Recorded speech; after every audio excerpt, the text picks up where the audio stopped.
There is a psychologist by the name Dr. Robert Sternberg, and he says this: the love has three main components or qualities.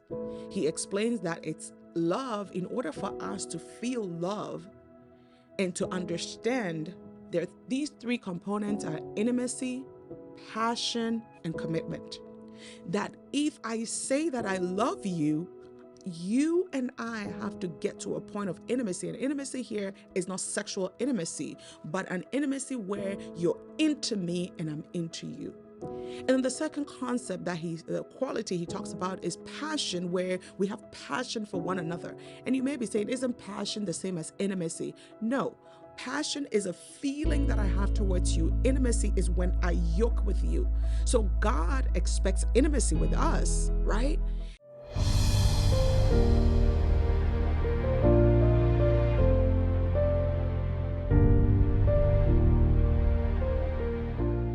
Good morning. Hello, and welcome to another episode of The Eating's Gem.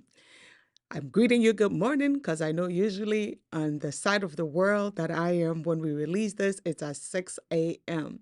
Maybe at the time that you're listening is not morning and you're saying, why is she saying good morning? Hey, listen, welcome to another episode of the Eating's Gem. If this is the first time you're coming across this, welcome. I hope you stick to the end. We try to make it very short, precise, and brief.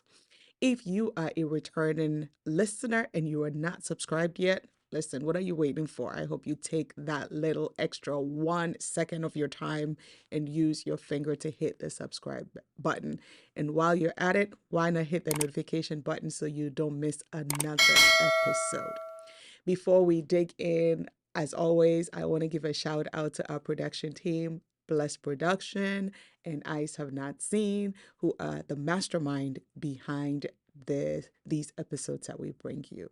And so, shout out. This month, it's February, and precisely, we are talking about love because February 14th, Valentine's Day, marks the season of love. I know as Christians, again, because this is a faith-based Christian, let me put it this way, not just any ordinary faith, but a Christian faith-based community. And so most of the things that we talk about has or stems from the Bible. I know most of us, some Christians, I shouldn't say most of us, some Christians believe that Valentine's Day should not be celebrated because of its genesis. But this is what I say. Whether you fall for celebrate it as Christians or not celebrate it as Christians, I believe that I just use this month to really delve deep into the concept of love. Beauties of Eden, or the Eden's Gem, actually is a component of a whole ministry called Beauties of Eden, which is for Christian women to come and glean information on how to become the beauties that God created us and put us in the garden east of Eden, according to Genesis chapter 2, verse 8. And so the concept that we're talking about on these YouTube videos, the Eden's Gem, is actually a branch of what, as a community, we're celebrating. And this month, we've themed it Fervent February or Fervent Love February. So we're not just looking at just the tip of the iceberg of love, but we're digging very deep in. If you haven't watched the previous episode, the episode right before this, we talked about the core of God's love. And in that episode, we delve deep in looking at John 3:16. I'm going to hit back a little bit on that towards the tail end of this episode. But today we're talking about what is love? What is love in general as we look at Fervent Love February? One of the things that I've come to learn is that we all desire love. Every human being on the face of the earth, irrespective of their geographical location, their skin color, or their gender, do desire love. But unfortunately, most of us have never really paused to ask ourselves, this thing that I desire called love, what exactly is it? We usually watch romantic movies and we think that love is a feeling, but let's look at what the dictionary says. When someone says the word love to you, what ideas usually spring up?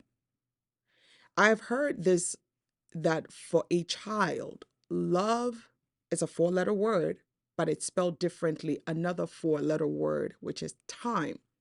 So for a child, when you spend time with that child, you're speaking and showing them love. So when a child is trying to fix their toy and they come to you, whether you're the aunt, the mother, the father, the uncle, the grandfather, the grandmother, the friend of the parent, whoever that child, when they bring that toy around and they say, "Can you help me with a toy? Can you play with me?" And you say, "No, I don't have time right now." They internalize it as you don't love them or I don't love them. And so for a child, love is spelled time. But what about for us adults? And for every adult, love is spelled differently.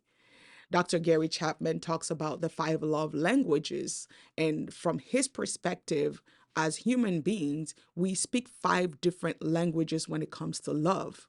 For some, it's quality of time. For some, it's words of affirmation. For some, it's service. And the list goes on.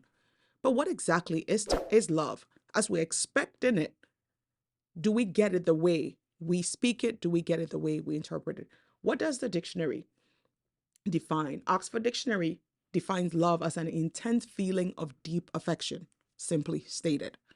But researchers, scientists, and psychologists believe that the word love, from one article that I was reading, says it is the most researched concept, yet the least understood.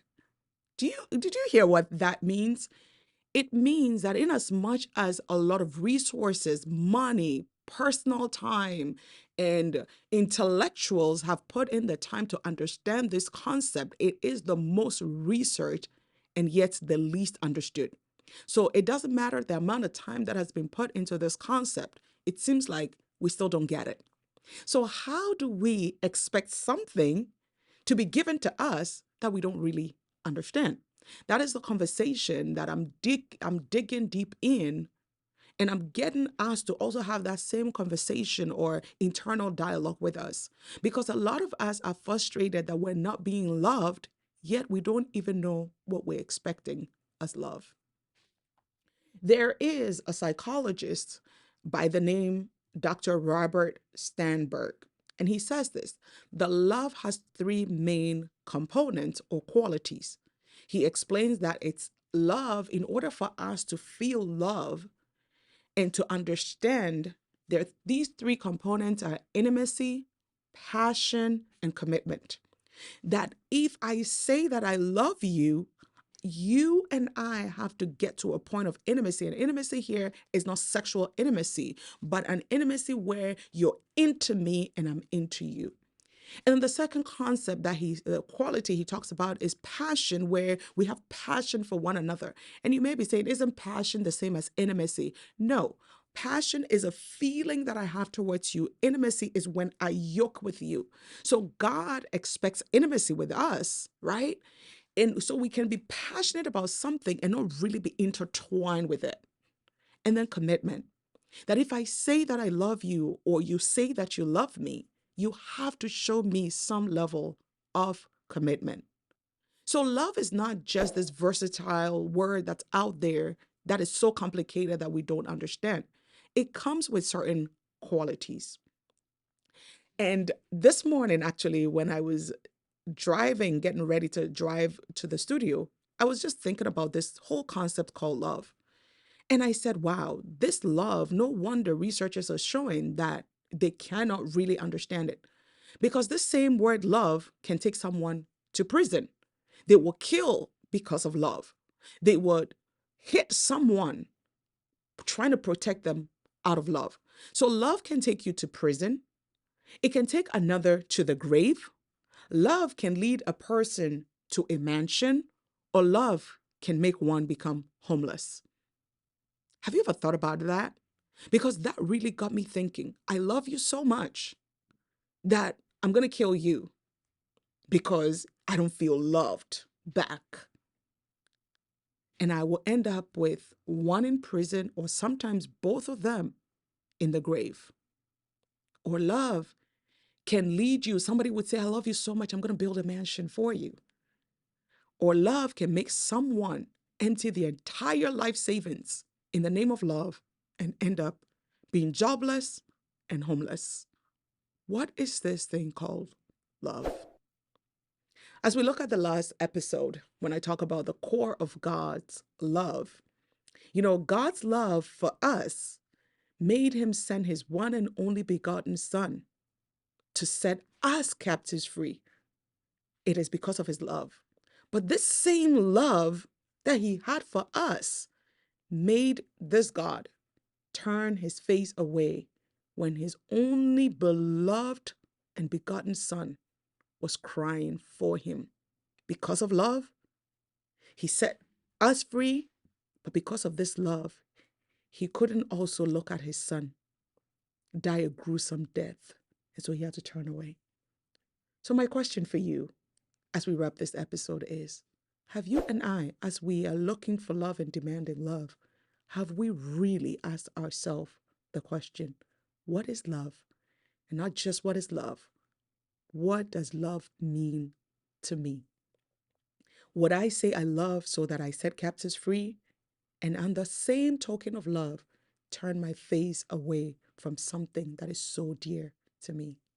We'll pick up this conversation in the subsequent episodes. God bless you and see you in the next episode.